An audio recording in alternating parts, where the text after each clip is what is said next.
G'day Spurs fans, it's Paul Hotspur Hippie here, the only psychedelic soccer show on the internet. And here we go, a brand new show. High production value, high quality video, new look, new format. Still me talking bollocks, unfortunately. It's me driving home in a car talking about Spurs. I wanted to just talk a bit about the game tonight. It is now 7:10. So I'm going to grab a McDonald's on the way home and wolf it down and have a few hours kip and get up bright and breezy for the game. Be starting to do the watch along half an hour before kickoff, provided my alarm clock wakes me up.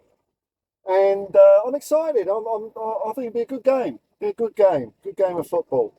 I think Burnley are going to try and play. They've got something to go for, and so have we, or so have the players. I liked Ange's press conference. I liked scooters. I liked Ange's press conference. I'm driving right through the middle of the Sydney city centre at the moment, so this is always a bit. Got to be a bit assertive sometimes, but not a dick. Don't be a dick. So I'll let that guy in you go. Ugh. Yeah, Ange's nice and calm and collected.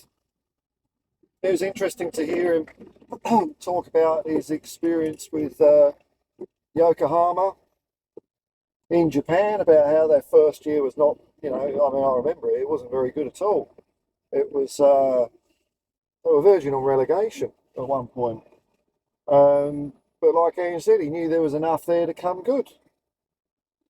It's quite funny to hear him say that one of the things he liked about it, because he didn't speak or understand the language, so it was that sort of took a bit of pressure off, I think, because if you don't know what people are saying about you, you don't care. And I like the way Ange is saying, everyone's got their right to their opinion, but it don't matter because he's going to do what he wants.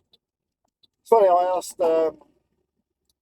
Steve Perryman a similar question when he was on the show, and I was using myself as an example. Steve, I can barely kick a ball, and and there's me gobbing off about this and that players, and I said, what do how do players regard that? And he says, everyone's got their right to their opinion. At the end of the day, though, I think I could pick a better starting 11 than anyone. So, so it's pretty cool. And I like the signals that old Ange is giving off. Definitely looks unflappable at the moment. In control. Knows what has to be done. No hesitation. And he's got every right to be confident because he's done this so many times before. And I know people say it's the Premier League, like it's some special kind of football, but it's all football. It's all football. I'm sure I haven't looked around at the Spurs sphere. I'm sure there's someone out there saying, how can Ange be so smiley and jokey when we've lost 4 on the road? Well, I guess if you're a player, that would be more reassuring than getting all flappy, because the team plays in the image of the manager. That's what I like at the moment. Not steady as she goes, but calm, focused, relaxed. This guy in a t-shirt going to stroll out in front of me. No, he's not. And of course, if we win, if we beat Burnley tonight, especially if we beat them by a hefty load of goals, 3 or more, probably 4 or more, then it still gives us a shot at the Champions League. Actually, it was a tough old day at work today, but I'll tell you what, highlight of the day was a young couple from Blackburn. I know the guy was a Spurs fan, and he's going down to Melbourne next week to see Spurs play, or whenever it is. Is it next week? Yeah, it's almost next week, isn't it? So that's quite fun. Spurs fans are still a rarefied breed over here, but when I get one in the car, it's always cool. And quite funny though, because he said his granddad remembers and went to the '91 FA Cup final. I'm thinking, oh my God, am I an old fart now? Am I an old fart? He's come to this now. I'm going to sound like the blokes when I used to go to the football that would talk about the double team. That's me now, except I can't remember the double team.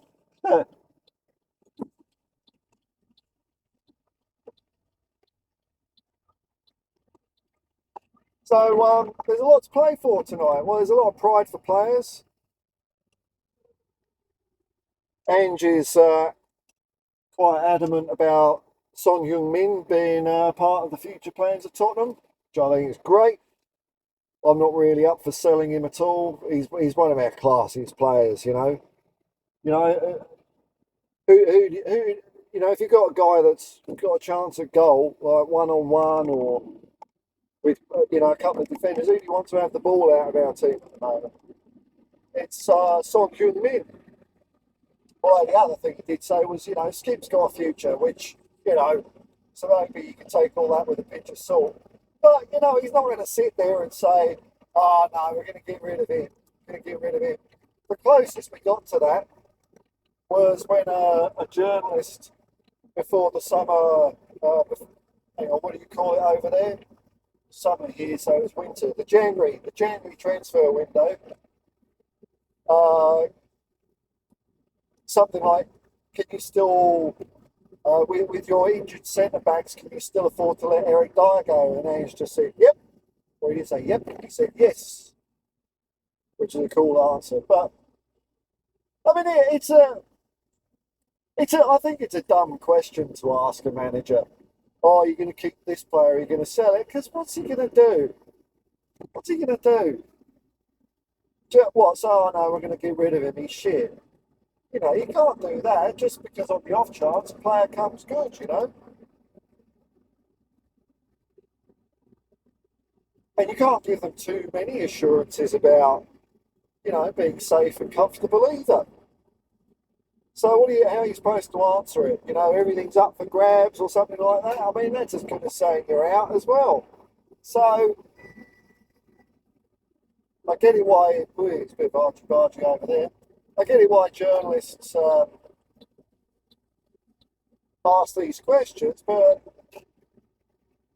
I think a manager would have to be an idiot to give an honest answer.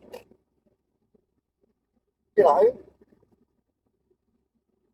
I mean, even if a manager says, "Oh, it's not the time to answer that," or "It's not the end of the season," or "We haven't decided yet," that's as bad as well. Especially when Ange is saying he's got all the plans set for what's going to happen in the summer, and nothing's really changed that. Which I'm interested. I wonder what he means by that. I wonder, does he mean specific players coming and going out, or staff members coming or going, or does he mean something else about the environment at Tottenham, something like that, the way they do training, some of the mechanics? So that's quite interesting. Uh, but 3-0, I reckon 3-0, 4-0, but I'll predict, you know what, I can't help myself because I am a delusional Spurs fan. I don't care. I'm going to go 6-0 against Burnley tonight. That's what I'm going to do. And I hope it's a fun game. And Burnley, from what I've seen, from what I've seen of Burnley this year, which isn't an awful lot, but I've seen bits and pieces, they have at least tried to play an interesting brand of football from Vincent Company. They just they haven't got the players to be able to quite pull it off. But having said that, if I'm sure if Burnley would have tried doing more of a Sheffield United route, or playing more pragmatically, parking the bus, trying to hold on for dear life away at home, I think the number of points would be the same. It's just that it gives the fans something to enjoy more, and I think it's better in the long run because I think it makes your players better. So okay, probably doesn't work out for Burnley this season, but those players have got some good experience at trying to play proper football. So I would think they'd be back up sooner rather than later. And, you know, they're at that cusp, aren't they? They're at the up and down stage. Whether they'll migrate to staying up like a Nottingham Forest or a Brentford, or keep bouncing around like a Sheffield, who knows, man. But I'm looking forward to it. So I'll catch you, hip hop kids later for the watch along. I'll be starting in half an hour before kick-off. Click like and subscribe and hit the notification bell if you want your phone to annoy you whenever I go live. Until next time, folks, or until later on tonight, I'm going to keep my eyes on the road. I'm not going to break the law by looking at my phone when I'm moving along, even though I'm entitled to. Peace and love, man. Come on, you Spurs.